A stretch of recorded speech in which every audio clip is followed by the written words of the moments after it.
Look, she got the clear people. Look, she got clear people doing it, girl. This how you know. This how you know, girl. Y'all gonna stop playing with black people, especially black women. Y'all gonna stop playing with black women. Y'all are gonna stop playing with them. Look, she got the clear cowboys. Well, one is not. Look, y'all gonna stop playing with her. Stop playing with her.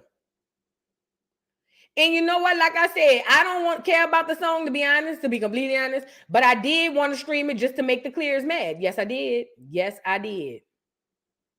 But if you go over to let me see. I think there was an article.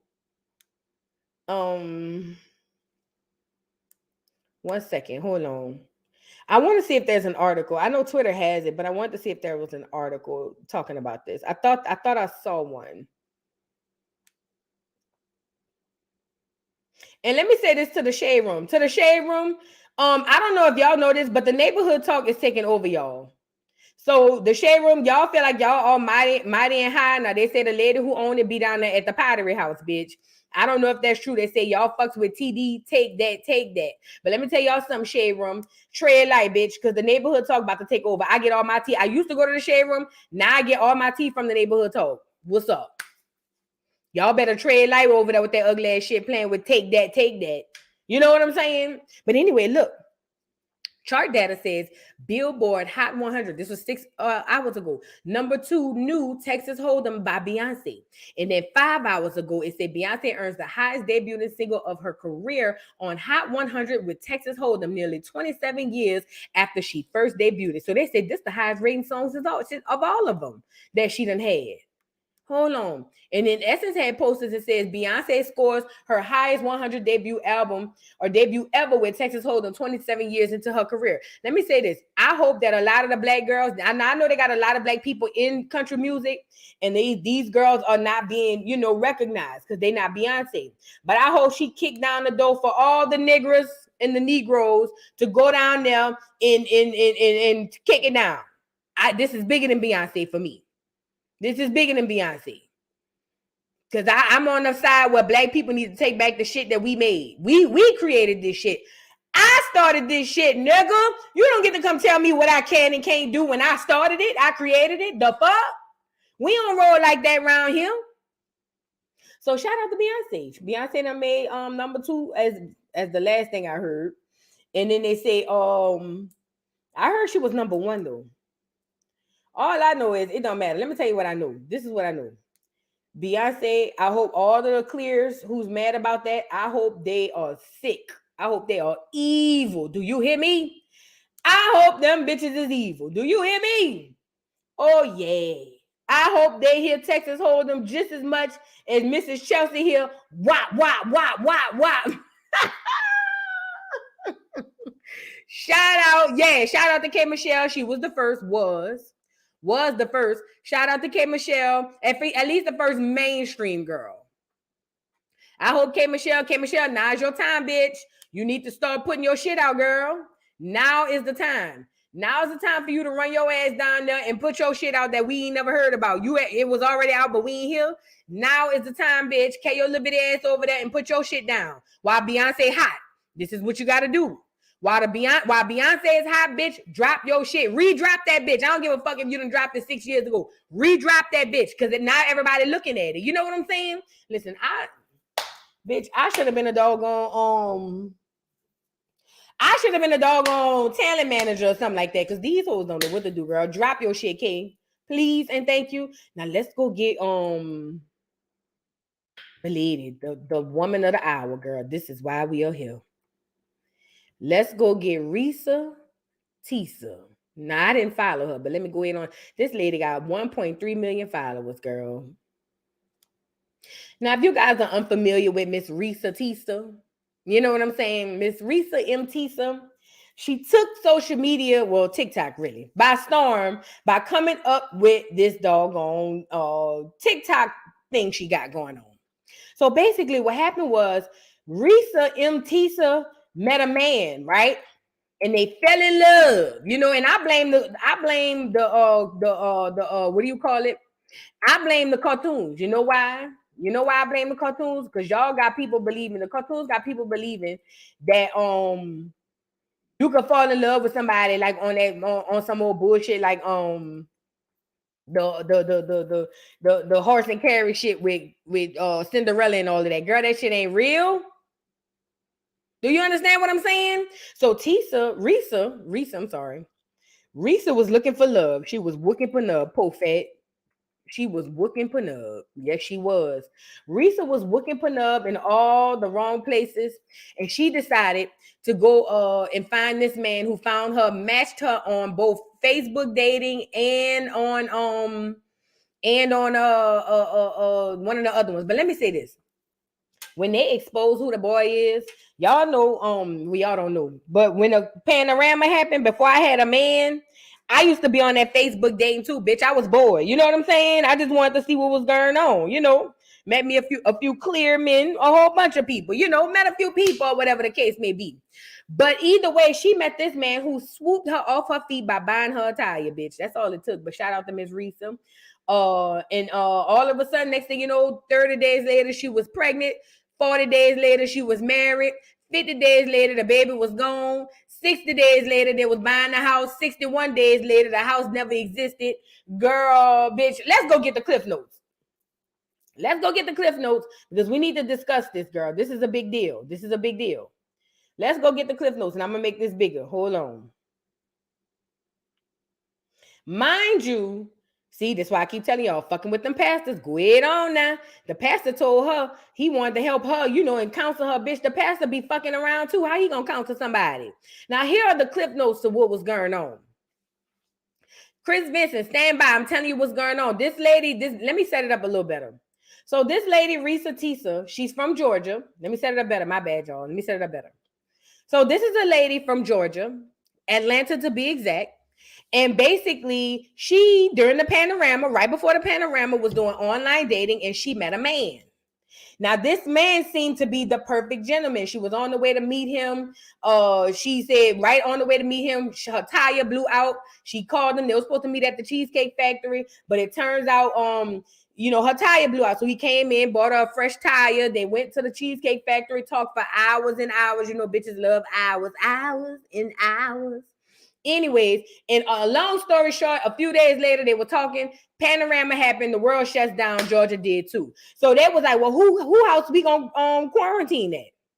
And she said he had a little broke down, well, not broke down, but she said he had a studio apartment and she had a 3 to 4 bedroom townhome. So it was obvious that they were gonna quarantine at her house. The gag was she said that he paid all of her bills. She said she paid nothing. All she had to do was keep her money to herself and pay her little car note. Now, my question was, Miss Risa, if you wasn't paying no bills, what was you doing with your money? Because there's no way I wouldn't have left that nigga with $50,000. Mind you, she worked for Georgia State Patrol. She wasn't an officer, but she was a person over there on Georgia State Patrol. She worked over there. I don't know what she did. Maybe dispatch. I don't know. But either way, she was an officer. Not officer. She worked over there at Georgia State Patrol. The nigga lied and told her he worked at a high condiment company and that he was vice president of production. Turns out the nigga wasn't nothing but a temporary forklift driver. Okay? Not only that, he was telling her he had money in offshore accounts. He's an ex-XFL football player. He had hundreds of thousands of dollars locked away so that they can go on and live off his life and have a great gay old time. And he wanted to pay cash for $600,000 and $700,000 houses. But the gag was them bitches went down there to pick out furniture. They went to get lights and water turned on, all to find out the nigga never was buying the house because he never had no money and it was all a lie. She said he was around there talking to family members, sisters, brothers, dead people who've been dead for 30 years. He said they just died yesterday. He was saying he even went to the part where she miscarried her baby. He went and tell everybody that the baby was still alive. You get it? That's kind of and that's just only, that don't even tip the iceberg of what the hell was going on. Long story short, she met that nigga in what she say, February? By June, she was getting divorced and kicking him out the house because she realized the nigga was a lying sack of you know what. Okay? So that's kind of the gist of it. It's so much to take place in between.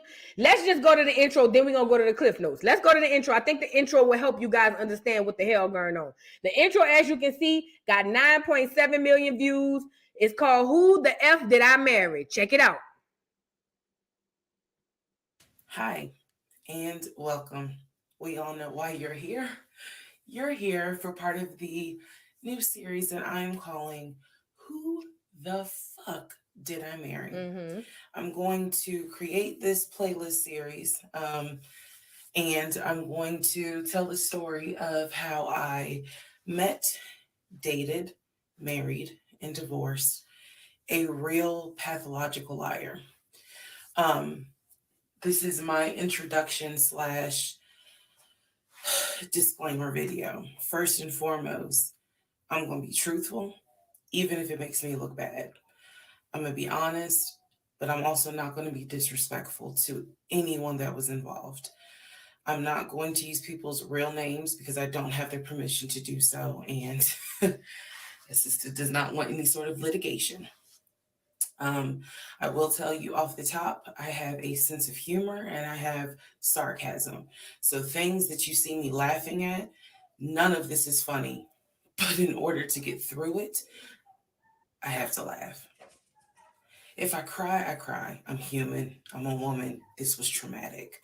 I'm going to do the best I can to upload as much of the story as I can, because I know people get so annoyed with the follow for part 4, follow me for part 17. I'm just going to do the best I can to keep uploading the videos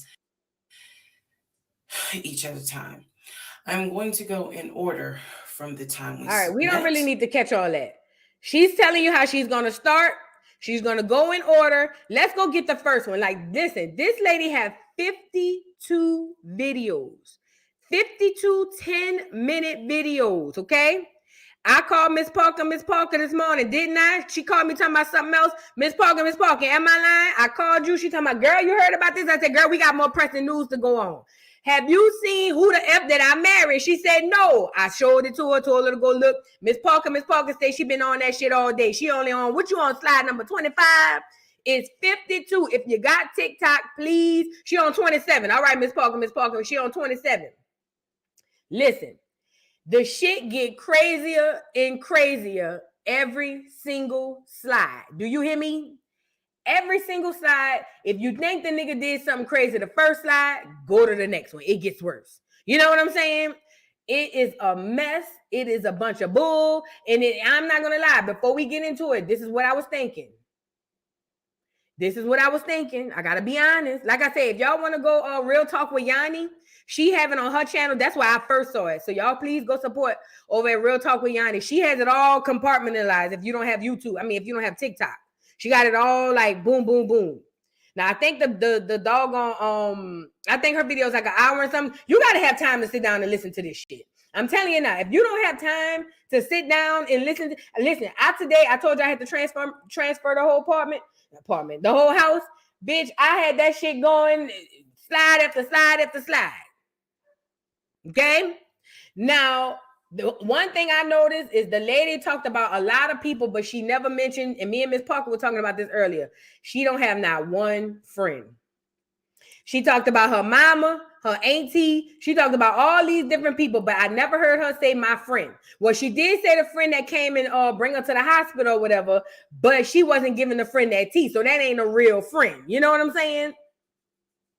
So I'm just saying, let's get into part 1. And I feel like when you already isolated from a lot of people, it's easy for an abuser to do exactly what he did. But let's get into part 1. Oh, and for obvious reasons, we can't do all 52 parts, but let's just get into it so we can get an intro of what the hell going on. Excuse the hair, but here is part 1 of Who the Fuck Did I Marry? So I met my ex-husband around March 4th of 2020. We met on Facebook dating site, and we also matched on Hinge. I did not realize that he was on both under 2 different names. So one was his. I have the Cliff Notes too. I'm gonna let the first one play, and then we're gonna go over the Cliff Notes. Actual name, and the other one was a variation, like a nickname, that he called himself. Different pictures. So it was a running joke between us. Oh, you ain't even recognize that you had matched with me on Hinge. No, I didn't. And also that should have been a red flag. By the way, you will notice in this story, I called it the United Nations of red flags. It is so many red flags that, I mean, you would have thought I was colorblind because I ignored. No shade. And I'm about to let her finish. In my opinion, from the stories that she's telling, the only reason there was so many red flags that she missed was because she was just so desperate to have a husband. Let me say that part again. She was a church-going girl. She grew up in the word. She just knew that it was her time. She wanted a husband. She wanted a man. And she was so engulfed in that bull that it caused her to literally gloss over shit that he was showing her from the gate. Okay? I ignored all of them. So anyway, back to the story. We met around March 4th. We exchanged phone numbers. He called me and we talked on the phone for the first time. In the first phone call, he told me that he had just moved to Georgia from California, from San Diego. His job had transferred him because he was being transferred in as the new regional manager for a major condiment company that is based here in Georgia. I'm not going to say the name. And so we also talked about his childhood. He told me he grew up in Philly. He's from Philly. Both of his parents were deceased. This is the first phone call. Both of his parents were deceased. His father was a Philadelphia police officer. His mom was a teacher. He also told me he briefly lived in Augusta with his family. He had 2 brothers and 2 sisters. He also had 2 half-brothers on his dad's side. First phone call. So I'm just giving you guys the backstory. This was the first phone call we had. So we talked about family. We talked about friends. We talked about our jobs. At the time, I was working at Georgia State Patrol. And he knew this, and he just thought that was like, wow, so you work with troopers all day. Yes, I did. Also in that phone call, he explained to me that he used to play football. He explained that he used to play arena football. I know nothing about arena football. I know about NFL. I know about college. Go Dogs. But I don't know anything about arena football. So he explained to me that he used to play arena football. He used to work at Apple in the off season of arena football. And I remember thinking on that phone call, oh, okay, good for you. I don't know anything about arena football. And I believe I did tell him that I don't know anything about arena football. That'll come into play later on. So he told me, I just moved here. My job is paying for my housing and they are helping me to look for a house. He was like, right now I'm in Gwinnett County, but I'm trying to look for a house, ideally in Atlanta, like Brookhaven, Sandy Springs. He was like, I really would like to move out there. And so I thought, that's great. You're looking to get a house. You just moved here. He was like, I don't really know too many people here because I spend all my time at work and, this job is really demanding. So that was our first phone call. We talked more. He talked a lot, which took me by surprise because I'm not really used to men talking more than me. He eventually asked me out on a date. Our first date was set for Saturday, March 7th, 2020. He asked me what was my favorite restaurant. I said Cheesecake Factory. And so we agreed to go out at the Cheesecake Factory. Do me a favor. I like that you did that, Keisha and Real China Doll. Everybody in the chat. As she tells us, and again, we can't go over it all. It's too much. I just wanted to play the intro so y'all can get a gist of what's going on.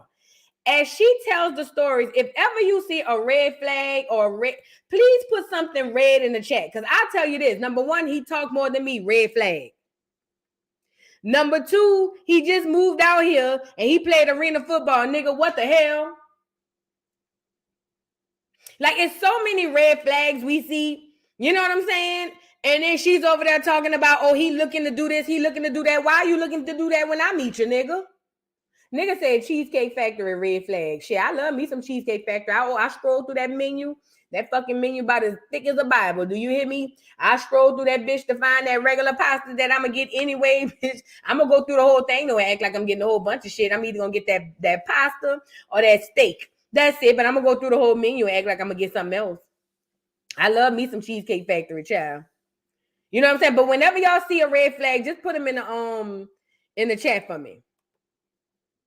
In a location that was in between. I lived in Clayton County at the time. He lived in Gwinnett County. I realized that if you don't know anything about Metro Atlanta, that makes no sense.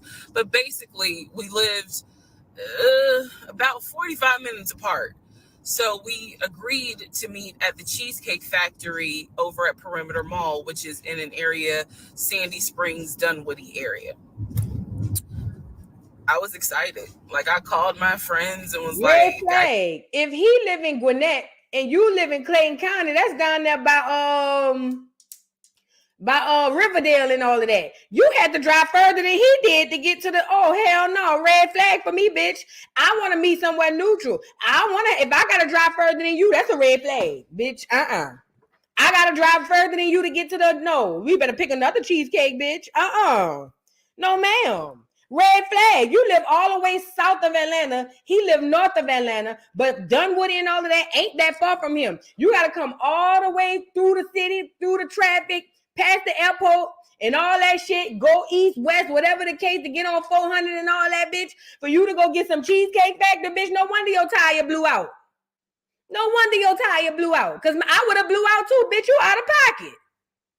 You out of fucking pocket, bitch. You better meet me down here in at the Cheesecake down here on Camp Creek or something. I don't know if they got one down there, but you better meet me at Buckhead at the very least. Come on now. Come on now. You better K your ass down here. We could go meet up at what that is on Camp Creek, where we be going to get the hookahs and all of that. Girl, please. Old Nat, bitch. We go get the Applebee's at Old Nat. I'm not driving all the way up there to go to no motherfucking Cheesecake Factory. Red flag to me. Red flag, bitch. Red flag. Say what I said. I got a date, blah, blah, blah. We'll see how it goes. First conversation was good. Hopefully he looks like his pictures, because, that's always an issue with online dating. Hopefully he looks like his pictures. So on my way to our date, I took 285, and literally right before I got to Boulder Crest, the exit for Boulder Crest, I heard a boom and I lost control of my car. Thank God that not thank God, but yeah. I knew what to do. So I did not crash, but my tire blew out. So I called him and I said, hey, I'm so sorry, but my tire just blew on 285. I'm slowly making my way off the exit. I believe I pulled into a Chevron gas station, and I said, I got to get this fixed. I don't know what to do. Like, I'm a damsel in distress kind of thing. He kind of paused. He got quiet, and he was red flag. Bitch, you ain't have roadside assistance. Bitch, you don't even need full coverage for that no more. Red flag, bitch, on your part. Pause. Red flag. You ain't have no roadside assistance, girl. You could get that with liability. Red flag. Red flag. If I'm him, you got a red flag, bitch. You ain't got no roadside assistance. I got to come out there and buy you a tire and put it on. The fuck? And then secondly, that was the good Lord over there telling you, don't carry your ass down there, down 285, bitch. Don't you carry your ass around that circle. You carry your ass around there, you're going to regret it. That was the good Lord. That was God, nothing but him. That was the good Lord saying, don't you carry your ass around that big ass circle. Carry your ass around that circle. You're going to be coming back saying something different. You know what I'm saying? For real. What are the odds of this lady whole tire blowing out on her? She didn't get injured. She didn't wreck the car, nothing. Tire just blew out. That was the good Lord. That was the Most High. Don't you carry your ass around that circle. And look at her duck ass. Oh. My tire, damsel in distress. What am I gonna do? Bitch, call your insurance company. Who is you with? Geico? Get them on the goddamn line. What is going on? Call your goddamn insurance company, bitch, and call me and let me know how long they gonna take. The fuck? What am I gonna do? Girl, if you don't go sit your ugly ass down and call them people and tell them people you're tired and blew out on the side of 285. Come on now. You know what I'm saying? But like I said, when you're desperate, when you just want a man, you want your husband, you got to go down there because the pastor done told you your husband is coming in this season. You know how they go. This is your season, sister. I don't care everything you've gone through, the Most High. No, they don't say the Most High God. Jesus has said, this is your season, sister. This is your season. And look at this. Soon as a nigga online want to meet her at the Cheesecake Factory, oh, he got money. Let me go ride my ass around this circle and see if he gonna give me a drink and some pasta. Maybe if he give me a drink and pasta, girl, I already know it's real. If I get a drink and he let me get 2 drinks, oh girl, I might ride him. If I could get 2 drinks out of him, I might ride him. Because I'm gonna be like, oh, it's too far to drive. So I might just stay at his house and ride him. Come on now, black women. Y'all know I ain't lying. He gonna take me to Cheesecake Factory, bitch. Oh yeah. If I could get 2 martinis and some pasta, bitch. Now if he said I could get a cheesecake to go, oh yeah. I'ma spend the night. I'm gonna put my bag in the trunk just in case, though. I ain't gonna tell him I have it, but I'm gonna just keep my bag in the trunk. You know what I'm saying? Just in case, I'll be like, oh, I've been drinking. I'ma drive back, and he be like, oh, you can stay over here. I'll be like, oh, all right, yeah. I see you, Risa, Tisa. I see you. I see you. Y'all know I ain't lying. Y'all know I ain't lying. Y'all know I am not lying. Put that little bag in the trunk just in case. Girl, please. It was like, tell me exactly where you are. Drop your pen. So I dropped the pen, and he came to the gas station. Got out the car, and I was so relieved that he actually looked like his pictures that I was like, oh my God, he's actually attractive, because he's like 6'4", 6'5". Also, man, I apologize. So let me go back to the first conversation. Let me add something. He did tell me in the first phone call that he was divorced, and that his ex-wife, she had 2 children, a boy and a girl, who were teenagers, young adults. I think the girl was about 20. And he said that he had a very close relationship with his stepkids. Red flag. Red motherfucking flag. One thing I can't stand is for a nigga to be like, oh, them wasn't my churn, but we still close. Oh, no, bitch, you need to go back to a red flag. Red flag. I don't care what none of y'all say. I'm not about to take on other churn that ain't even yours because you just, but I was with her for years. I don't give a motherfuck. Red flag. Oh, I got teenage churn around them. They not mine, but we close. So I talk to them every day. Red flag, bitch. Red flag. I don't care what that red motherfucking flag. And I know people gonna be up here saying, well, that's wrong. That's wrong. No, fuck all that, bitch. It's one thing to have to take on your churn. The ones came out of your sack. That's one thing. Because I gotta deal with them if I want to deal with you. But I don't have to deal with no lanyard churn. That's what we call it in New Orleans. No extra churn. No, ma'am. Once you leave that hole, you leave the churn too. I don't give a fuck where they daddy at. Nah. And y'all can say I'm wrong and whatever, but all y'all believe, y'all feel the same way I say. Y'all feel the same way I feel. Y'all just don't want to say it. Y'all can say whatever y'all want. Y'all feel the same way I feel. Y'all just don't want to say it. It's one thing to have to deal with your ugly ass churn. Now I got to deal with the step churn and you ain't even with the monomo. Red flag. Red motherfucking flag. Say what I said. I'm not dealing with no extra churn. The fuck? Bad enough, I got churn. You might have some churn. Now you got extra churn. Just because you was friends with them. Girl, bye. Fuck them churn. Where they daddy? They daddy not in their life? Or well, she'll find another daddy. Move on. Red flag. And y'all not about to make me feel guilty about feeling like that because y'all feel like that too. Where they daddy? Or where they daddy not in their life? Well, she'll get them a new one. Red flag. The fuck? Bitch. Now you acting like you talking to the churn whole time you in this hole on the phone. Oh no, ma'am. Red flag. Red motherfucking flag. See, see, y'all not like me. When I be talking to people, see, I don't talk to nobody no more because I got a man and whatnot. But when I used to be talking to people, shit like that used to be going through my head. Oh, I'm with these churn. They not mine, but I was with her for 12 years. Girl, fuck them kids. If you still got to be with them churn, go be with her. Go be with her. Go be with her. Go be with her. Go. Bye. Go get her. Go stay. Go get her. Go be with her. I'm not taking on somebody churn that ain't even here. These are lanyard churn. These are extra churn. Red flag. Red flag. And I see what I see. Red flag. Now, they got some black women out here. Shout out to y'all. Y'all better women than me. Is because I'm not taking on no extra churn. Now, if you already got churn with the bitch, and let's say you had 1 or 2 with her, and she had 2 when you met her, now y'all got 4, we could talk about it. But I'm talking about you ain't got no churn with the bitch, and you sitting up here telling me upon meeting me, oh, me and her churn still. Oh no, go back to her, fat. Go ahead on call her and see if she'll take you back, fat, because this ain't gonna work. Then y'all know I had my baby at 19. So when I started dating, I got divorced at 30, bitch. Do you hear me? When I finally started dating, I was like 33, 34. Because I was engaged and married at the same time. But that's another story. You know what I'm saying? Bitch, I ain't know how to date. By the time I got engaged and married, I had my baby at 19. Bitch, my baby was almost grown. I'm not fucking with no extra churn, bitch. I only got 1. And she like 15, 14. How old your churn is? 5, red flag. How your churn is? Oh, 1 and 2, red flag. I'm not changing no motherfucking diapers, bitch. They got to be 13 and over. Is. What I'm saying, opinionated, is, so what she's saying is, she met this man, right? He said he had an ex-wife, and no, I'm lying. He was with his ex-wife, and the ex-wife has 2 kids. They are not biologically his.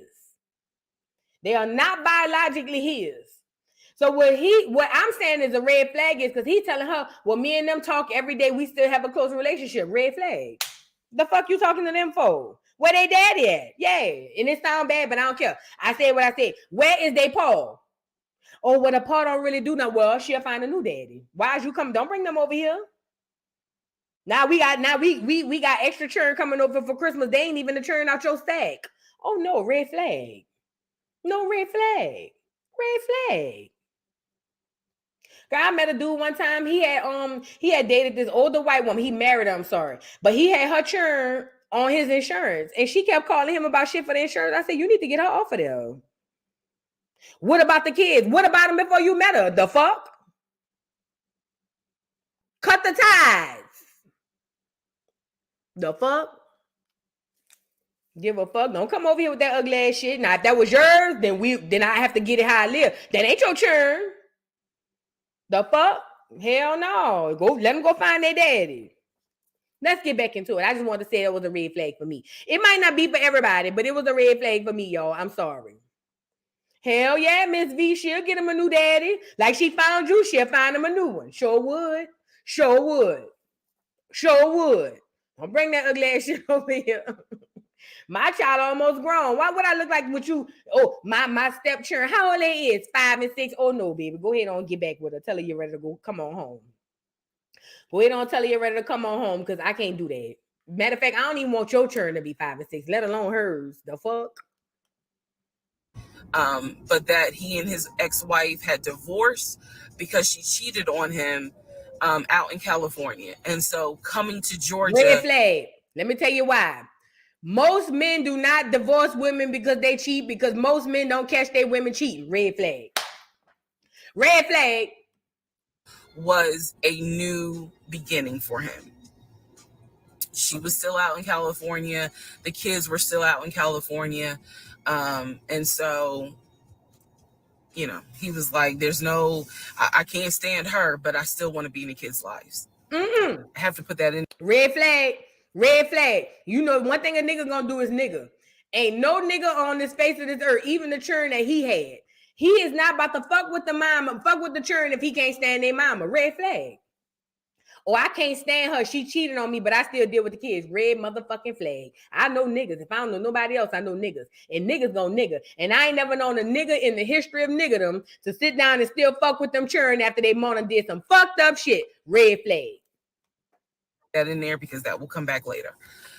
So this is just setting the stage. Again, that first conversation was, we talked about family, job, friends, how he ended up in Georgia, me being in Georgia, the things that, you know, I would think people talk about in the first conversation. All right, now back to the tire blew out. So he shows up to the gas station. He changes my tire, which I just thought was the sexiest thing in the world. Girl. And then he proceeds to... Red flag on you, bitch. Him changing your tire, you thought was the sexiest thing. How low is the bar where a nigga getting on his knees and putting a dummy on your a donut on your tire on your car is a girl? You got red flags too, fat. It ain't just red flags on one side. You got red flags too. To say, hey, I found a tire place around the corner. You need to get another tire. Like, you can't drive on this donut. So he followed me to the tire place, and then helped me get a tire, paid for it. So I was definitely like, wow. Red flag, bitch. A tire $50 at the used car shop, and if you go to a new one, bitch, to the Walmart or to the Goodyear, bitch, you can get one for $125. That ain't no money. Red flag on you, Tisa Risa. Red flag. That's all the nigga got. This is all the nigga got to do to impress you. Red flag. Girl, come on now. That ain't no love bombing. You know what love bombing to me is? Love bombing to me is sweeping me off my feet. Vacations, bags. You know what I'm saying? Or I went spent $1,000 and bought you a new surround. I had a nigga do that to me in my house. When I brought my house, he brought me a surround. That's love bombing. Surround sound, patio furniture, girl, grill, bitch. That's love bombing to me. Shit, I really need. The fuck? Big screen TVs hung up on the wall, blinds through the whole house. That's love bombing. A $20 tire, girl, please. That ain't no love bombing, but to each his own. Because a nigga spending $50 on a used tire for me, first of all, you ain't supposed to replace them by one. You supposed to replace them by two. So if you ain't buying 2 to 4, that ain't no love bomb. Now you trying to really have the other 3 blow out because I'm all uneven and shit. Because you only bought me one motherfucking tire. Buy all 4, love bomb. Buy all 4 and it's a love bomb. If you get me all 4 brand new tires and say, fuck all that, if this one blew out, we don't know what's going to happen moving on. So let me go ahead on and replace all 4 of your tires. Now I'm saying, oh, okay. All right. Let me pull my bag. Let me get my spinning night bag out the trunk and put it on the passenger seat. You know what I'm saying? But one tire, bitch, no. Not when I got roadside assistance and it's free. The fuck? Girl, please. Yeah, it's uneven, JJ. Listen, anybody will tell you that when you get, oh yeah, and I got to get it rotated too, T. Roberts. Oh yes, sir. Let me tell you something. If you change one tire, now the other one's off balance. Now you risk 3 more tires passing out. No, blowing out. No.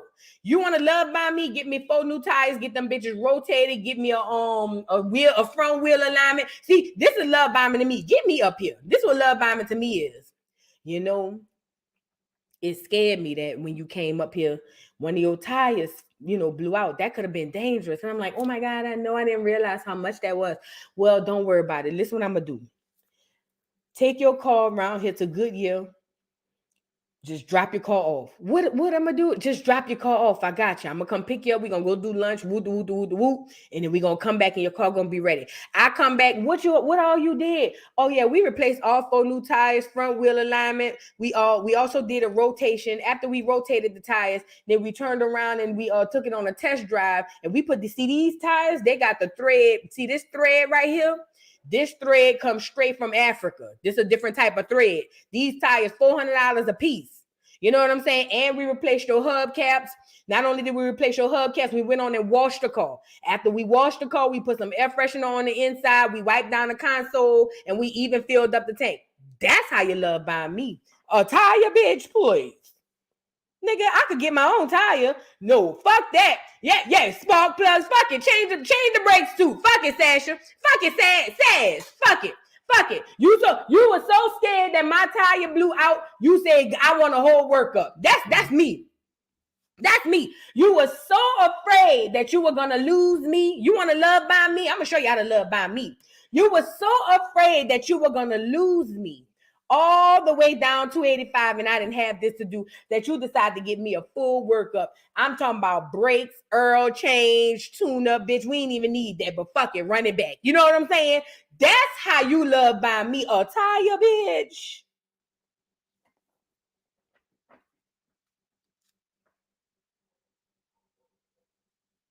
I'm just saying. Bitch, when I bought my house, yeah, but look, Nicki Nicole, take the hubcaps off and put me on some rims. Yeah, I want to sit on 22s. The fuck?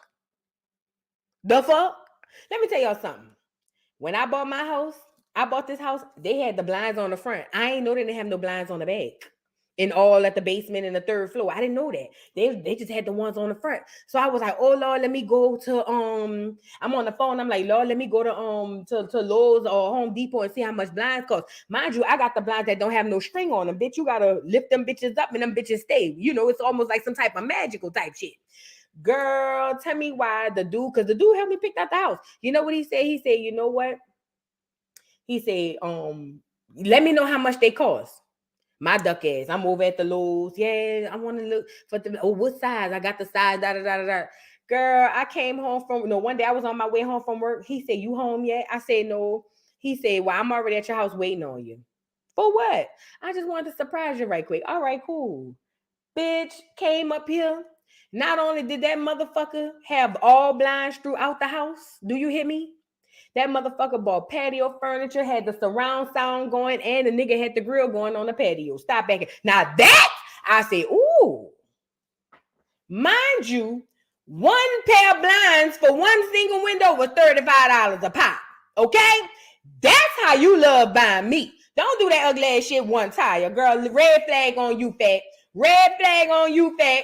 Red flag on you. It's red flags going on both sides. I don't care what nobody says. It's red flags on both sides.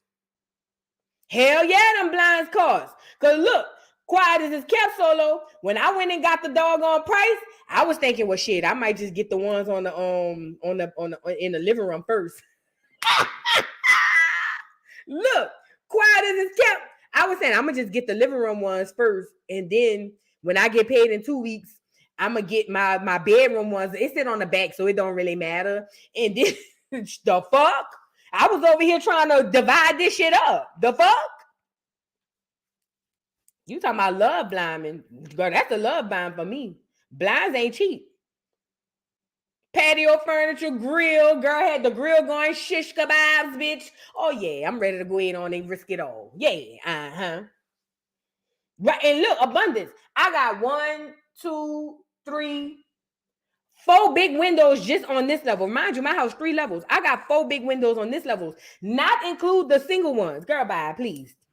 The big levels was $60, $70. Girl, please. Girl, please. Girl, please. The big treatment, the big window, that's $70 a pop. For the one, ain't no string on these bitch. Them bitches, you hold them up and they stay. Girl, please, let's move on. Because this ain't about me. I'm just saying red flag on her. And so the vibe was good. So anyway, I get the tire fixed. We follow each other to the Cheesecake Factory over in Perimeter. We hold hands walking into the Cheesecake Factory. So in my mind, I'm like, this is just this. Oh my God, I had butterflies. That's the look of the nigga held your hand and you got butterflies. Red flag again, ma'am. A woman who had butterflies. So I had butterflies. And we go in, there's a long wait. And so we sit outside and we just talk. And the conversation's great. And this is where he tells me what it is he's looking for. He tells me, you know, I believe at the time he was 42. He was like, I want to get married and it be for real. He's like, my parents were married 40 plus years before My mom passed away, and I want that. I want marriage, family, a house. Like, that is what I want. He was like, I'm as a man, I'm ready to get married, but I want it to be for real, because the first time, it really hurt me when she cheated on me. So he's telling me everything that I wanted to hear. And so he was like, what is it that you want? And I said pretty much the same thing. I was like, I'm ready to get married. Definitely want to have a family. And I want to marry my best friend. So we both put on the table that we wanted marriage. And this is the end of part 1. Let me say this, y'all. Black men know that black women have the exact same formula, the exact same recipe of shit that they want. Black women want to feel like Cinderella and get this finally happily ever after. We want to have the wedding, and we want the marriage to be just like the wedding. So when a black man meet black women, all he have to do is say, I want a family. I have intentions. The nigga on YouTube, like the rest of us, I have intentions. My parents were married for 40 plus years. Red flag, nigga. How old is you, and why are you not married again?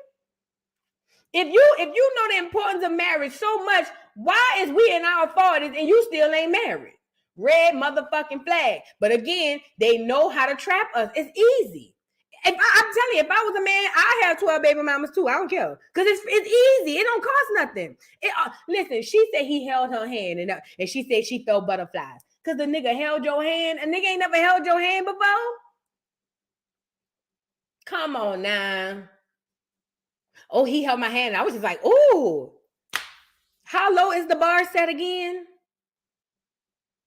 How low is the bar set again?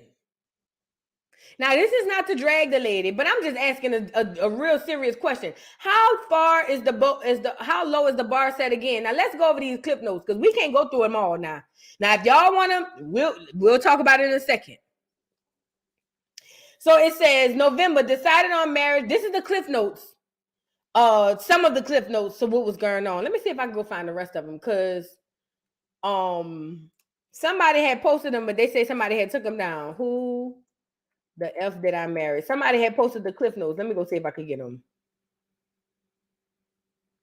Listen, this lady he wasn't the only red flag, but this is the thing. Black women, this is what y'all have to understand. A conniving, scheming ass black man, it's easy to fool us because we're so ready and gullible. Especially when we've been taught that you're gonna have this marriage and this love and da da da da da da da da. Like, it's so easy.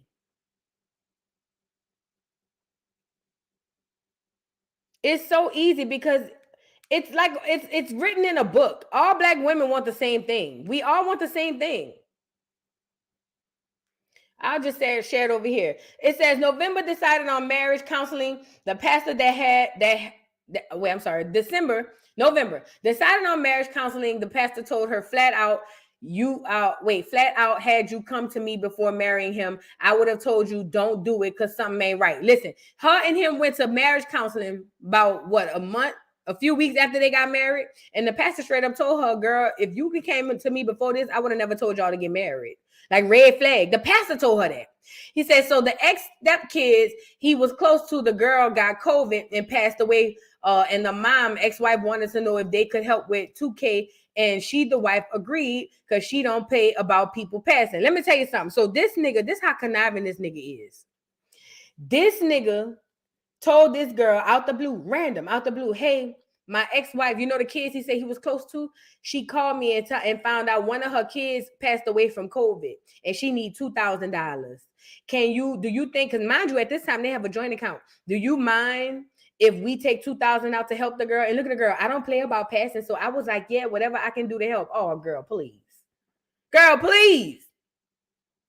Then it says, so the ex-stepkids he was close to, I say that part. Then it says she ended up buying herself a Nissan Altima, but the note was more than expected. He was helping her pay it. So she told him she was getting another job and he laughed at her. So listen, he told this whole, go get you an Audi, whatever, an Audi truck. He was like, yeah, girl, whatever you want, it's on me. I'm talking about I had the bitch go test drive and everything. Off of her, talking about, we gonna have the Audi delivered to the house. Audi never delivered to the house. Whole time, her credit must have been through the fucking floor to where she ain't got an Ultima and was paying way more for the Ultima than she damn sure, as far as on a note, would have been paying for the doggone Audi. This how much he lied to her. Then she said she got another job, but the background check wanted her husband info as well. She go to this nigga and say, hey, I got a job, but it requires a background check. And since we married, I got to give them your social. Mind you, she goes through the social security number and realized he gave her a social security number that was different from the one that's on the marriage certificate. Red motherfucking flag, girl. She noticed his social was different than what he put on the marriage license. She searched the social and all hell broke loose. I wouldn't have had to search a motherfucking thing. What are you talking about? If you put it, because listen, I didn't understand this part. She's saying that when she did the marriage license, I don't know if any of y'all ever been married. When you do the marriage license, you have to put on there all your pertinent information, name, date of birth, social, also how many times you've been married before. You know what I'm saying? I know, I done been down there. You know what I'm saying? So if you've never been married no more, you put 0. If you've been married before, you put the however many times you've been put down, because they have to make sure you're not practicing bigotry. Is that what it is? Bigotry or something like that. But she noticed that the social security number he gave her for the job application, because they had to do background checks on him and her, even though she was the only one getting the job. She noticed that social security number was different from the one on the fucking marriage certificate. Bitch, I'm calling 911. You may be a fucking fugitive, bitch. I'm scared. It's polygamy. I'm sorry, y'all. I'm scared at this point. If your social don't match the one on the marriage certificate, you might be Bin Laden, for all I know. You gotta go. You gotta go. You might be Bin Laden, nigga. You got to go. But she still went with it. Then it says she discovered that that he never resided in California. He told her he went to college, played football, and that he graduated and met his ex-wife and moved back to where they reside now, trying to get his life together because she was cheating on him. But he remained close with the kids. Now, this is what happened. Now, this nigga told her he from Philly. He was born in Philly, raised a little bit in Augusta, Georgia. He said, but he went to college in California, and he was also playing in the arena football down there in California. He also said that he met his ex-wife there. They got together, got married, and then they moved on back to Georgia. Lies. This whole call down to the school with both social security numbers, and then people said, we don't know who the fuck that is. She asked him, asking him, I thought you went to this whatever school in California. Or my daddy paid for me to be a private citizen. Oh, bitch, please. Listen, you can't convince me that this lady didn't stick around all this time with this man because she was just desperate. No shade to the lady. I think the lady went through a lot, and I appreciate her for sharing her story. But that lady was desperate, and that man saw that, and he pounced on it. So then it says, mind you, he lied and said he left the ex-wife because she was cheating. Lies. Cap, red flag. He addresses in his address in Rhode Island, Philly, and Georgia. It says, found out he had been married before the previous ex-wife. It ended that the ex getting an order of protection because she beat him up after finding out he lied to her about everything. And both times they filed for divorce, and neither marriage lasted past 6 months. Now, let me say this. He came to her and said he's only been married once. This girl, after talking to the ex-wife he told her about and doing more digging, found out the nigga been married twice, and none of the marriages last past 6 months. Red motherfucking flag. I'm confused as to why it got so far. Boom. So it goes on to say, she found an address and number on the most recent ex and called her. And she told her he lies about everything and to get her shit and run as fast as she can. Bitch, why was there anything after that conversation? She said he only had maybe one family member that talked to him because he lied so much. And before getting off the phone,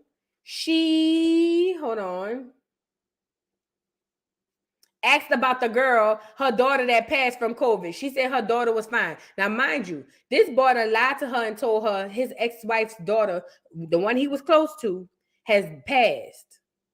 She asked the lady, well, how your daughter? The lady said, my daughter good. Why? She said, I just couldn't bring it to her to tell her that he lied and say that she died. Bitch, I would have said, girl, that nigga running around here saying your baby died. We sent $2,000. What is you talking about? She was flabbergasted. She also found an obituary online that said his grandmother passed in 2008, not 2020. The nigga lied and said his grandmother had been dead since 2008, actually passed on with COVID in 2020. Girl, the nigga is a sociopath. That nigga is a sociopath. During this time, his knee was giving him trouble, and I believe he got the capital letters, y'all. Because remember, she was talking about how he kept losing weight, talking about because his knee, bitch. I done been around a lot of niggas with knee injuries. I ain't never seen them lose weight like that. That nigga might have them capital letters, bitch. I don't care what nobody says. But look, during the time his knee was giving him some trouble, so he couldn't really move around like that, like he was before, until he ended up bedridden. By this time, it was May 2021. She also discovered another obituary that said he only had 2 brothers. The nigga was getting up every morning on the phone. Listen to me and listen to me good. The nigga was getting up every morning on the phone like this. What's going on, bro?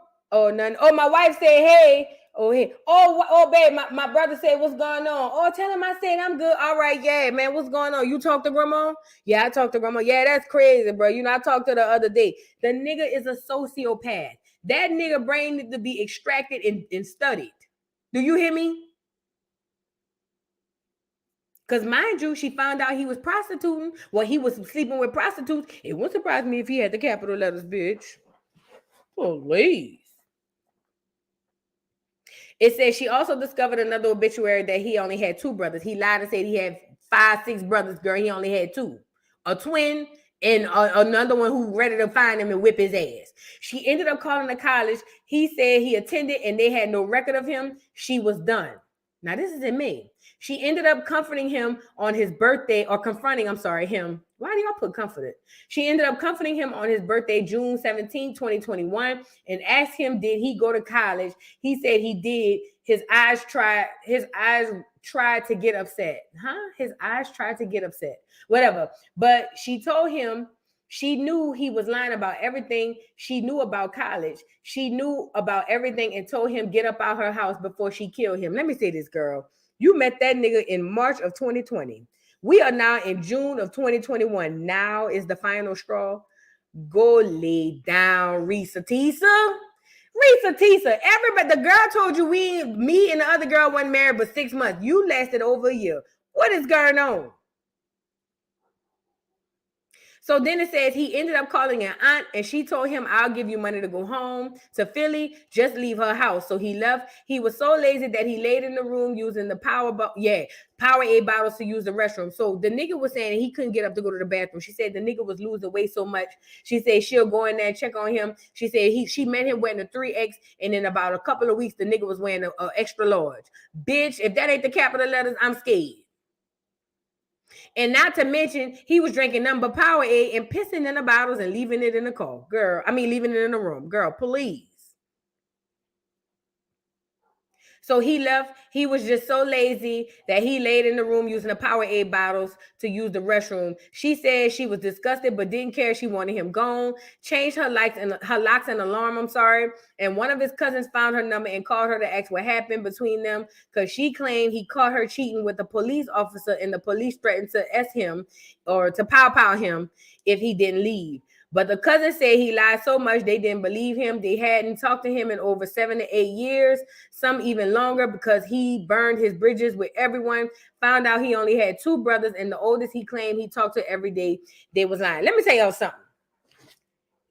For this man to literally sit up here and be making up, listen to me. He was making up people to talk on the phone to. Like she's like, but no, I heard him talking on the phone to somebody. Bitch, if I'm on the phone with you and you telling me, oh, he said he talked to you every morning. Girl, he never talked to me, but I heard him talking to you. Bitch, he didn't talk to me. The fuck? Look at the house part. He said he had 5 siblings and 2 half siblings that he was close with. He spoke to his older brother every day on the phone, every day for almost a year and a half. She never spoke on the phone with the brother, but she did speak to him and he passed it along like my brother said hi, and she'll reply, hi, brother, that sort of thing. He did have an ex-wife, no kids together, but he was close to her kids and kept a relationship with them ages 20 and 17. Oh, bitch, them children grown. They tried to buy a house together, but it fell through. He kept giving the runaround about her actually purchasing it, but they did, however, shop for appliances. They put a hold it to be kept at the store until time for delivery. Once in the house and furniture, it says she ended up finding out it was a lie, that he never closed on the house and never did any paperwork with the realtor. Let me say this. This man said, I'm about to spend $700,000 cash for a house. Cash. He had this girl go on Zillow. He telling her the house under contract. She on Zillow, find out the house under contract. Then she go back on Zillow one day and realize the house ain't under contract no more. She called a doggone realtor. The realtor said, girl, we already sold this. And she said, well, what do you mean? My husband said that he put the house under contract. She said, well, what's your husband's name? She gave her husband's name, and that lady said, ma'am, we don't know that nigga. You might want to go back and check. And this is how I knew this bitch is just as delulu as he was. Instead of her saying, see, this is upon meeting. I don't give a good goddamn if I was 12 months pregnant. If a nigga lied to me about some shit like that, you will lie to me about everything. Do you hear me? Instead of her going to confront him saying, why did you lie and say you was buying this house knowing good and well this house wasn't under no contract for her? You know what she did? She said, well, I knew it was a lie. So in order to help him or save him, and I'm paraphrasing, I just decided to go to him and say, you know what? Don't worry about the house. I don't really want to move in that house anyway. Let's get another house. And he said, you sure? And she said, yeah. He said, all right, we're going to get another house. You part of the problem. You part of the problem, ma'am. It's a lot. It's a lot. She part of the problem. Found out she was pregnant April 2020, so they tried for another house. This time she involved herself. They put in a cash offer for $699,000. First of all, if you got that type of money in cash, why is you living in the studio, nigga? Red flag. He claimed he had been approved through Chase Bank for $750K. She actually saw paperwork for this. I believe he was doctoring up. And then he had a separate savings account for an offshore account, but he never disclosed how much or with whom. Red flag. So when it came time for the house, the sellers was willing to accept cash offer, but only after he proved he actually had the money to pay for it.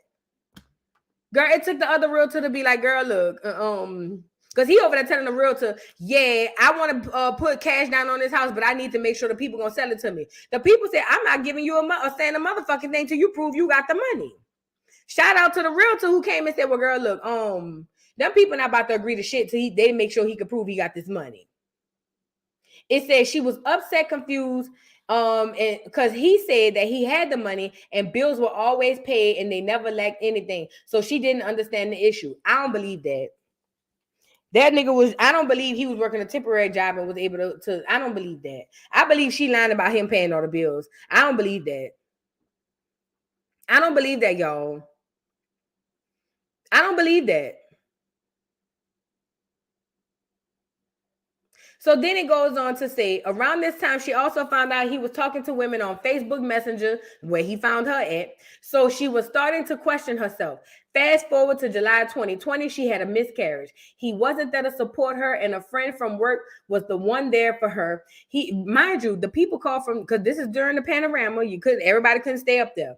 But after she having her panorama, the nurse calls her husband to say, hey, you need to come get her. This nigga acting like he an assistant.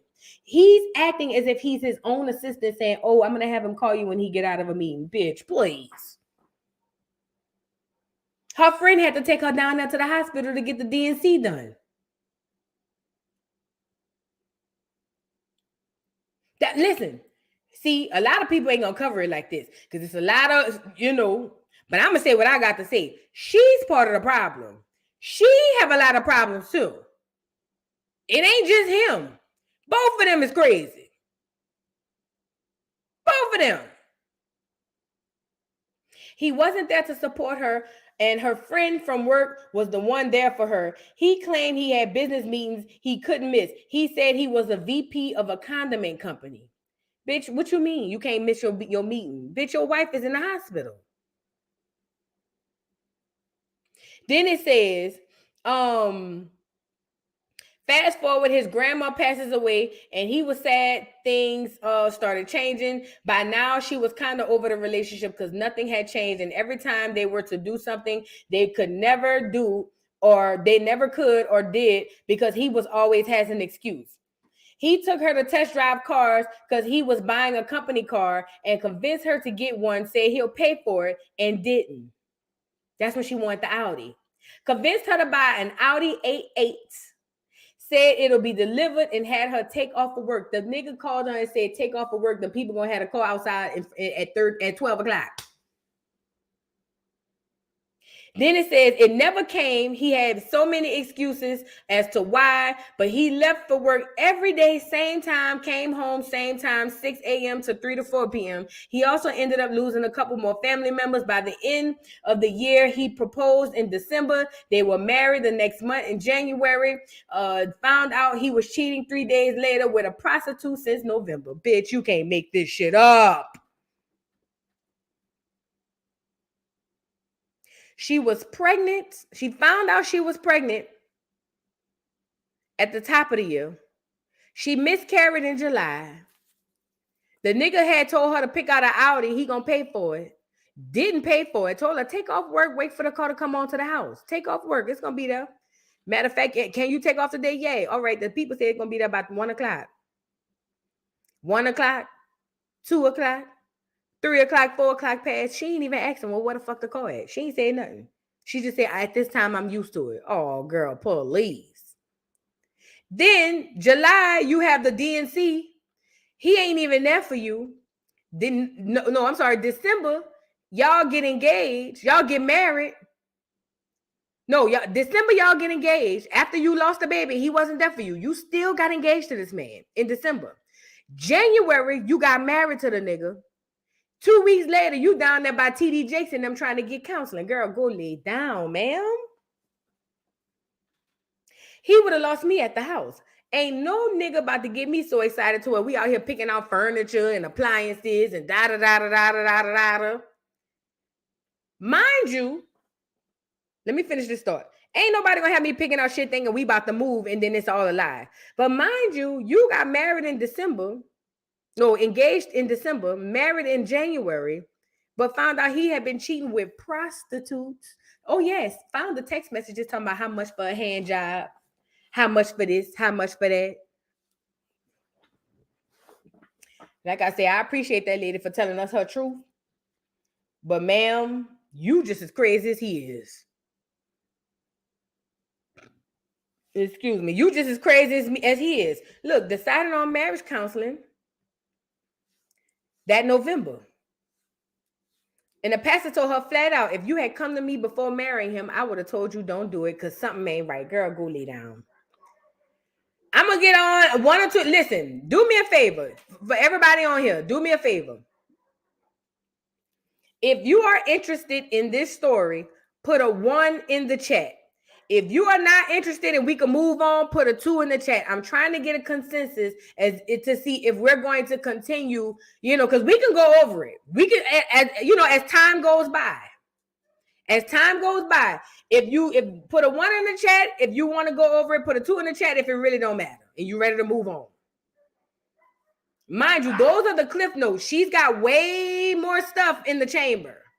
It's way more stuff than what we saw. Hush, boy. Hush. Give me a second. It's kind of split.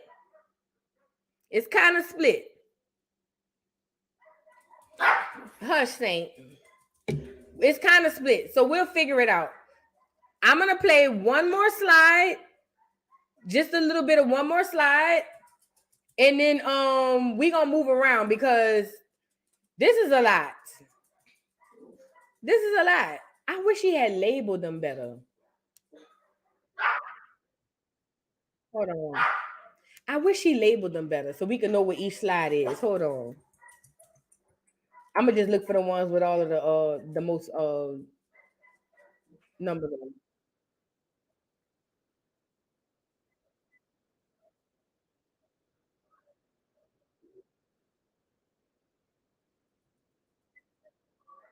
All right, let's do this.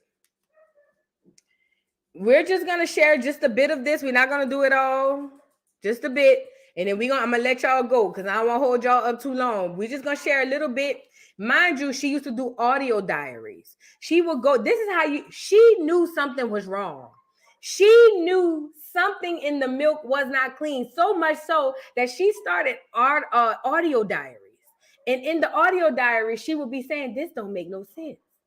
That don't make no sense." Well, if you knew it didn't make no sense, man, why did you stick with that man for a year and a half? You know?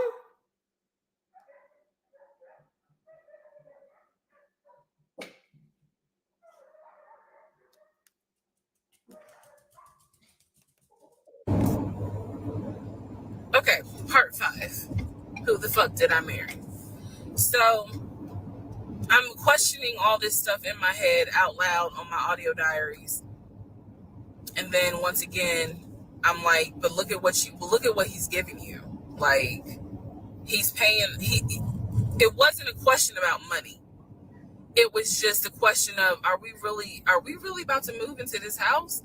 And keep in mind, he's paying all the household bills. He still is.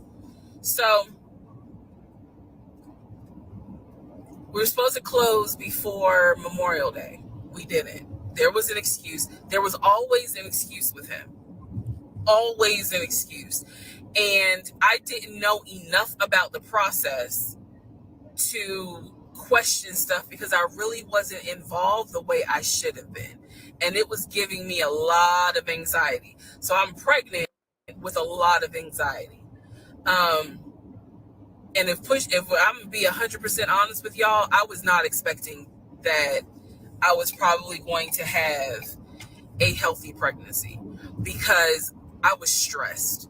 And what I was stressed about is I didn't know what was going on because I wasn't really involved the way that a normal relationship would be involved. Just being honest. So we did not close. We move now into June. This is now going into June. Around June 5th, I looked at the house again on realtor.com.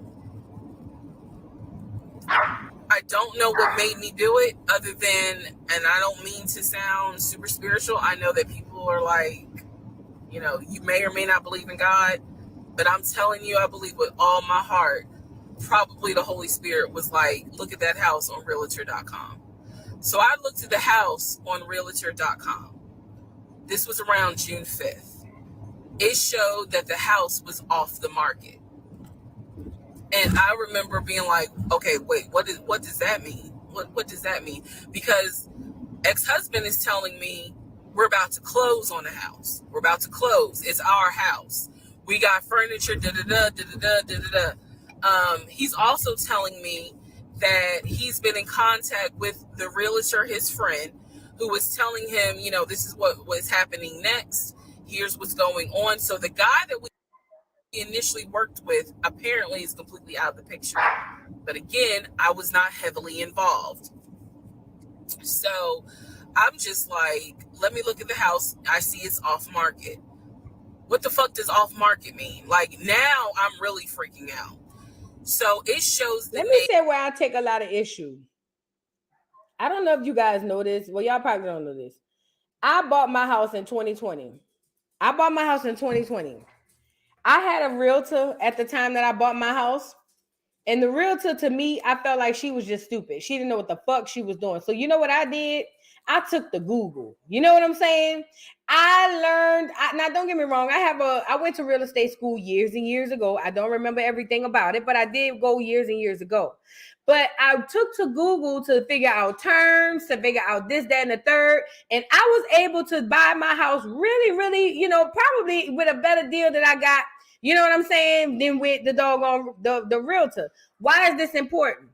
I feel like in 2020, even in 2020, there's no excuse for ignorance when you have the internet at your fingertips. If you see something is off the market, all you have to do is go to Google and say, hey, Google. Let me not, because look, she listening. There she go. I'm not, my bad. All you got to do is go over there and say, what is off the market means as it pertains to houses. It's easy. That bitch will spit it out to you. You ain't even got to read it. She'll read it to you. Why? Ignorance is not an excuse in 2020. It's just not. It's just not. That just, I don't know. Maybe, I don't know. But I'm an inquisitive ass bitch. I'm going to go see what the fuck going on. The name of the real estate agent for the seller. I don't remember her name. I called her and I said, you know, I said, my husband and I, even though I wasn't married, my husband and I were looking at this house at 123 Main Street, and we really wanted to tour it, but now I'm showing it's off market. Is it not available? Or, you know, I pulled that card, and she was like, oh, no, ma'am. The home closed yesterday. It closed June 4th. Again, there are certain dates I just remember. Now, these are the receipts. Now, you may not have to know what off the market means, but look, if it was removed in June of 2020 from marketing, not marketing, or from being on the market for sale, and then placed on the market for sale, sold, you get it right here? Then it was pending again in 2020. Listed for sale, in April. Why is this out of order? It shouldn't be like this. So it looks like it was listed for sale in March. It was pending sale in April. Sold in June on the 4th. Listed for sale again on the 25th. And then removed. That tells a story right then and there. If they listed it for sale, then it was pending. That means somebody was in the process of trying to buy it. Then they say on the 4th, it was sold. But then they said on the 25th, it was back on the market. Maybe the shit went through. You don't need Google to tell you this.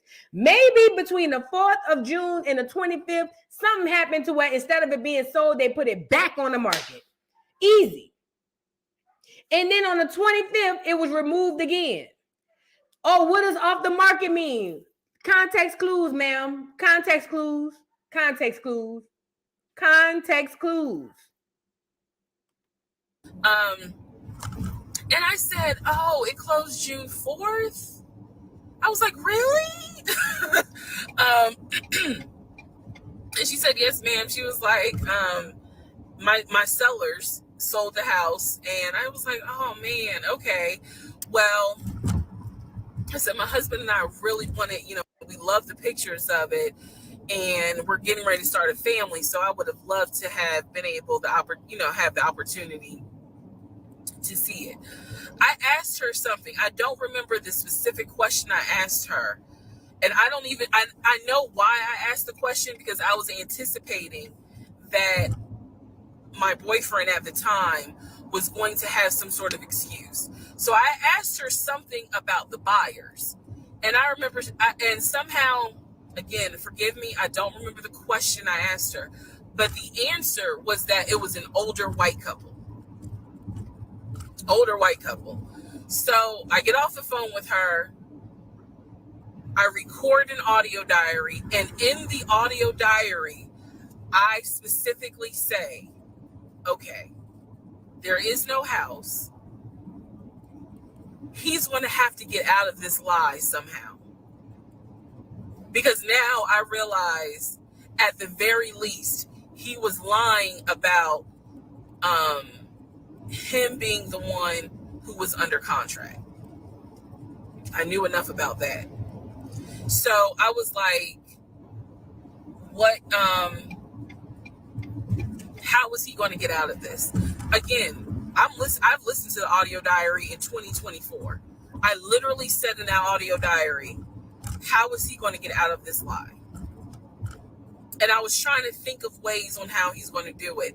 And something said to me, because I say it on the audio diary, I said, he's going to say it's a bad deal. and he's going to say he wants to pull out.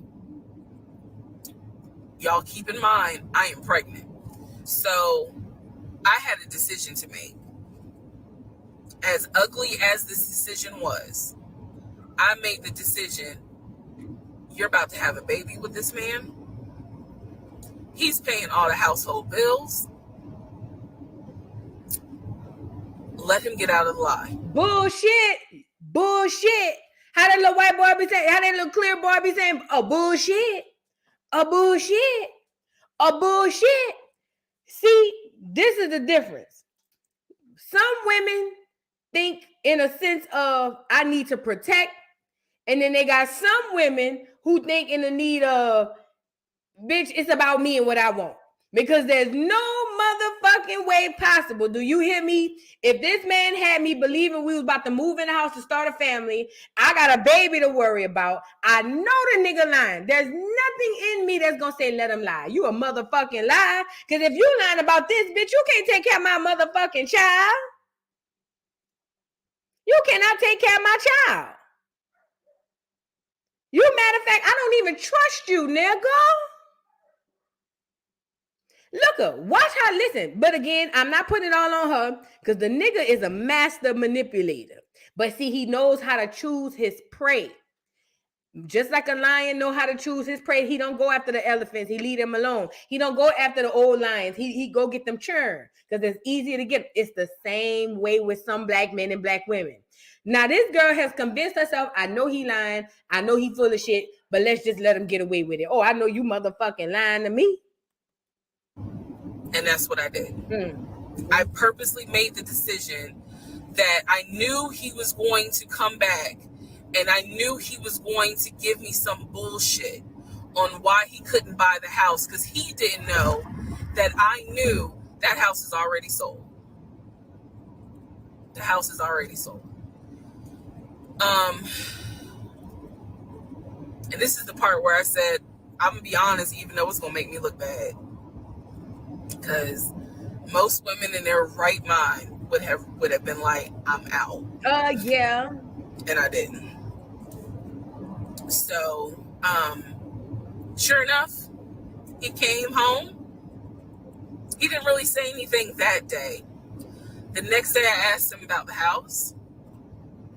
And he said, my friend, the realtor, he was like, I'm talking to him because something's going on with the interest rate. And when he said that, I felt so much relief because I knew that I had been prepared for he's going to give you some bullshit. So when he said there's something with the interest rate, I said, you know what? If this is literally what I said, y'all. If the interest rate isn't good, then we shouldn't move there. We should probably let this house go. We should cancel whatever furniture we ordered or, appliances. And let's just look for another house. I said, I would like to be moved before the end of the year. I said, I really don't want to be 9 months pregnant moving into a house. I would like to be done with this before then. And the way I said it was so calm. And he was like, okay. He was like, I'm going to call the friend, the realtor, and tell him I'm backing out of the house. And I'm going to see if I can get my earnest money back. And I remember looking at him. I was standing in the kitchen and I cocked my head to the side and I said, okay, get your earnest money back and let's find another house. And so that's how that first house fell through. So, fast forward, I keep looking at this to see how much time I have because they only give you 10 minutes. So this is part 5, part 6 is coming up. But subsequently, what ends up happening the next week, which is mid-June, I was at work. And I started cramping, started bleeding. And at this point, my doctor, I had just had an ultrasound earlier that day. So I went to work because the ultrasound was fine. I went to work and the cramping and the bleeding started, and I started crying because I kind of knew what was going on. And my doctor had called me and told me that when they did the ultrasound, they did not see a heartbeat. So she was like, this pregnancy is not going to be viable. So I'm crying, hysterical. And now we're going to get into part 6. All right, we're not going to go into part 6. Allegedly, listen, let me say this. She's part of the problem. Oh, she's 110% a part of the problem. Listen, this lady's played along with the delusion. She knew this Negro was lying and was relieved that he came back with a lie to cover the lie that she knew he was lying about. She is part of the problem. And I don't think she has any mental issues. You know what I think? She wanted a husband so bad. Oh, she wanted her man so bad that she decided, you know what? I'm going to just take my lick and I'm going to lie with the nigga just to help him so that I could keep him. She is just as culpable as he. You knew the nigga was lying. You had the receipts. And she turned back around and was like, oh, well, hopefully he come up with a lie, and he did, and it made her relieved. Y'all want a man that bad? Oh, girl, I got one and I don't want him that bad. No shade. I got one and I don't want him that bad, girl. Y'all is different. Y'all want a man that bad, girl? Well, listen, somebody came out and said who the boy was. Let me go get it. Now, they said this who the boy was. I don't know if this is to be true. Let me go get it.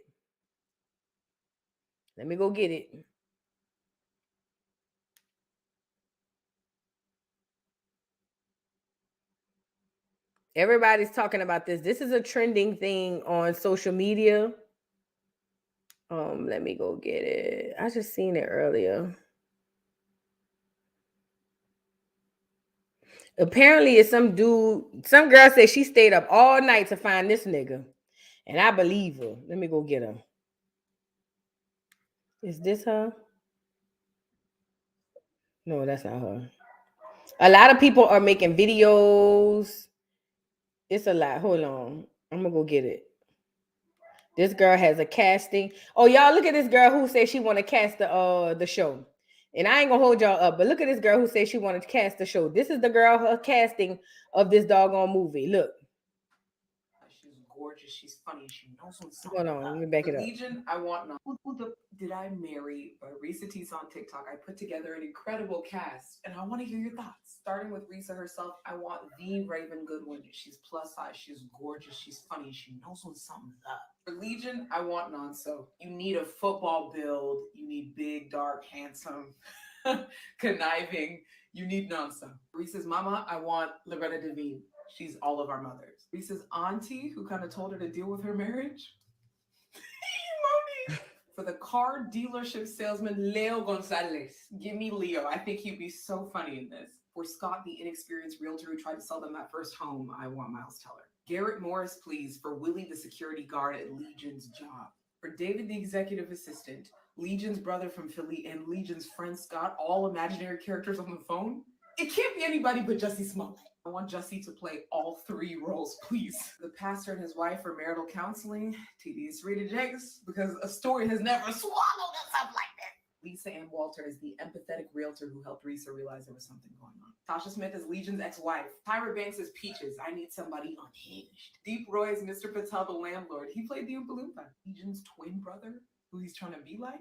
Idris Elba. Keith Stanfield for Junebug. Legion's uncle on the phone, Dave Chappelle. That final police captain, Angela Bassett, Augusta PD. Let me know what you think about my cast.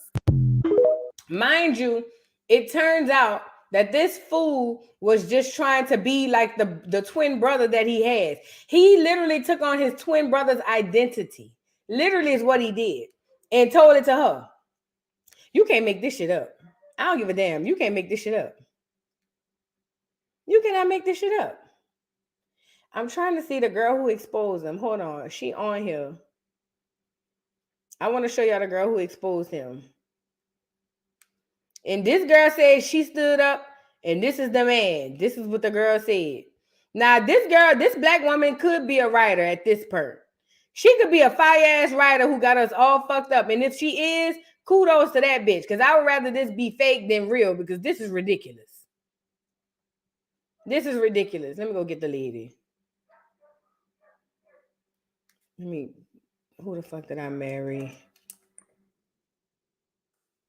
Hold on.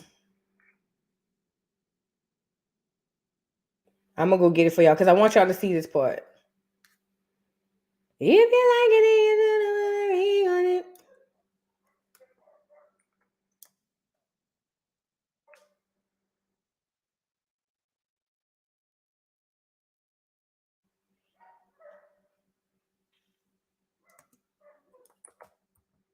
I want y'all to see this before we get off of here. Listen, I got engulfed in it. Here you go. This the girl right here. This the girl right here. Legion. Now, we found Legion. Now, if you have been on TikTok, you know that Risa Tiza has shut down everything since Valentine's Day. And I'm opposed to it. We found Legion. We found him. So if you see your boy on the East Coast, that nigga look familiar. I feel like he was in my DMs during the panorama. You know, I live down the street. I feel like this nigga was in my DMs during the panorama. Now, don't make me go download or go open up my dating app again to go see what the fuck was going on. Limping. Run. See, and this is why I think it's Legion, right? Because remember how she was talking about in story time? Spoiler alert if you haven't seen it, but he had all this wrestling memorabilia, right? Right? And then remember how she talked about like he liked to dress, right? Like these are some Jordans up tops and WWE memorabilia, a whole bunch of clothes in the closet. It looks a little big. She says he wear like a 2-3X. So yeah. And here's the icing on the cake for me where I feel like this is Legion.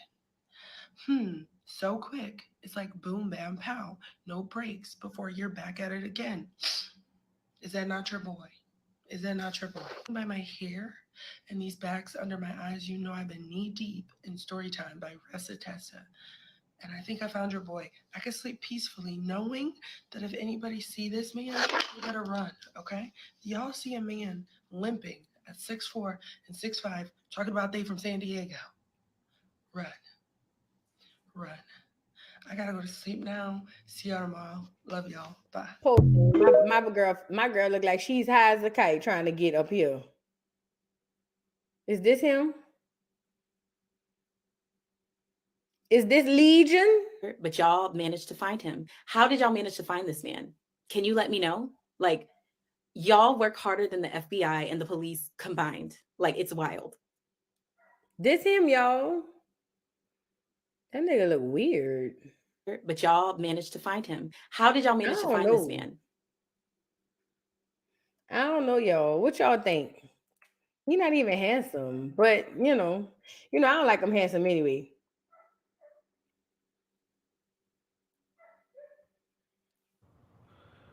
So I have been seeing. Now this dude, I don't know who he is. This is supposed to be the ex-wife's son or whatever. Let me just say this because we're gonna get up off of here. Like I say, if y'all want me to go over this more, I'll put a poll up and we'll discuss it over there. If y'all want to further go over this, let me say this, y'all. This shit had me. If y'all like Lifetime movies, Snap, ID channel, if you like that type of shit, you gonna fuck with this. If you don't like that type of shit, this is gonna be boring to you. But if you one of those people who be on the ID channel, Snapped, Lifetime, all them shows where it be like too crazy to be true, Tubi, yes, Audacity Hour. If you one of them people, you'll love this shit. Do you hear me? Because I could not stop. Matter of fact, I felt like I was moving around too much. I might need to watch the second half again. You know what I'm saying? But let me just say this, y'all. Like I said, we don't have to do this. We can go on to other things. I will be doing Love and Hip Hop tomorrow at 5. But let me say this, y'all. He wasn't the only problem. She was too. When you chase and want and long for something so much so to where you defy actual logic, to the point where this lady was literally up here saying, I knew he was lying, but I just was hoping that he'll say something so I don't have to confront him about lying. You're part of the problem too. You're just as problematic and delusional as he is, ma'am.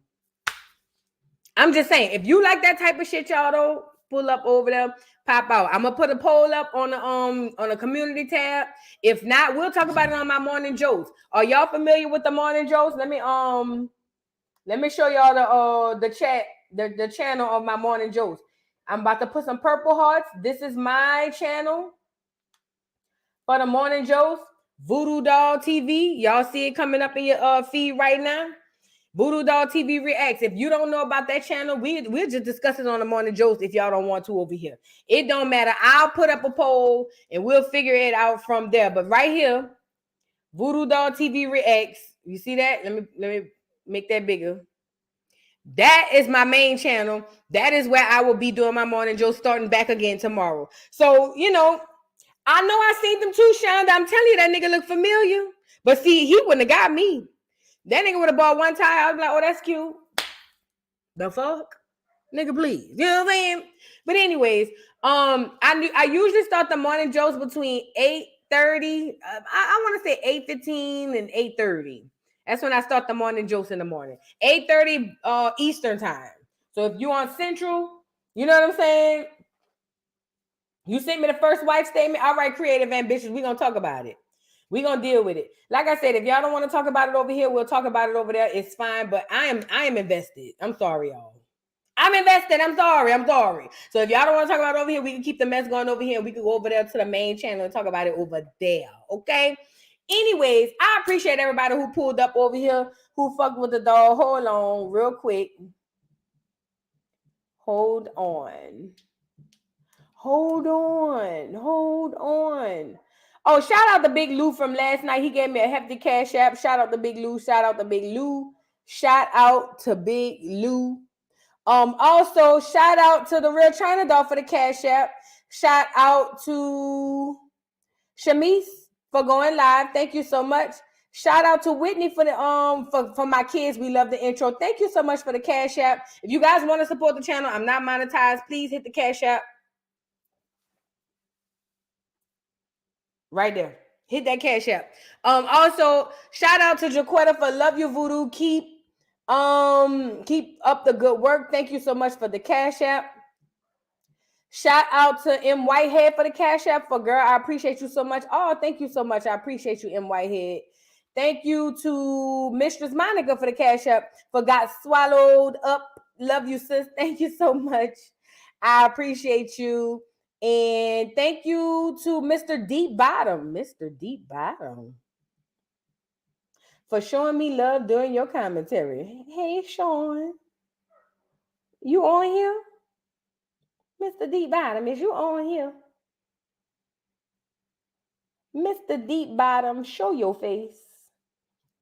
Please and thank you. Show your face. Where you at, Fed? Where you at? Come on now, show your face. I'm trying to see something. You know what I'm saying? I'm just trying to see something. For research purposes. Put a 1 in the chat if you missed the Deep Bottom. Please and thank you. Just for research purposes, like I said. You know what I'm saying? Moving on. Shout out to Miss Smith for the cash app for I Love You Voodoo Stay Real. Thank you so much. And also shout out to Herbal Trucker, my boo, the person who did my doggone my intro music, Herbal Trucker. Thank you so much. Thank you. She's amazing. Thank you. For you been doing your thing. Love your evolution. Thank you so much, Herbal Trucker. Herbal Trucker did my intro. So shout out to Herbal Trucker. And also to B Nicole for the cash app for great live, sister. Thank you so much. Y'all, Mr. D Bottom, if you're on here, send me an email, voodoodollpodcast@gmail.com or whatever the case may be, just for research purposes or whatever. Jeremiah was on here. You missed him, T Pretty. But I'm going to let y'all go, y'all. I'm about to move on and go do some other stuff. I got to figure some shit out, y'all, with this channel. But thank y'all to everybody for pulling up on me. Y'all know how we roll. I'm a Joe Shaw in and Joe Shaw out. Please meet me at Voodoo Doll TV Reacts in the morning between 8:15 and 8:30. We do the morning jokes. I drive an hour to work every day, fat. Come on down and jokes with your girl in the morning. We'll discuss some more of this stuff tomorrow. I love y'all. Do something nice for each other that's black. And I appreciate y'all. Thank y'all so much.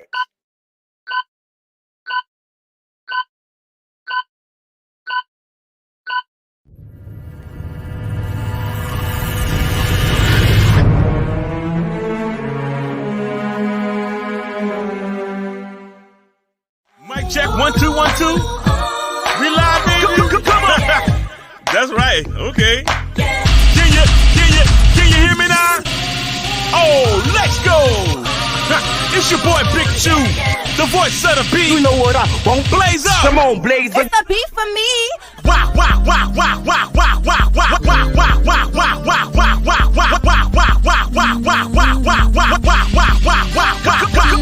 wow, for your guy, for your B-O-Y. Drop it for your guy, for your B-O-Y. Do it for your guy, for your B-O-Y. Come on, baby, we are. For your boy. For your boy. Also for your boy. Fix it for your boy. Drop it for your,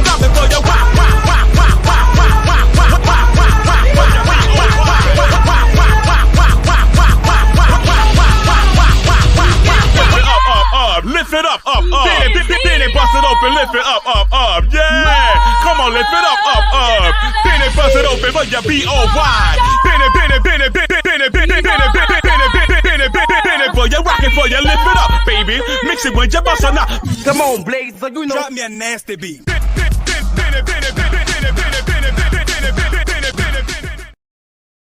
Mr. Carroll, how you give the voodoo doll time to talk? I don't get no fucking time to talk. Who the voodoo doll is? The nigga you just had up here.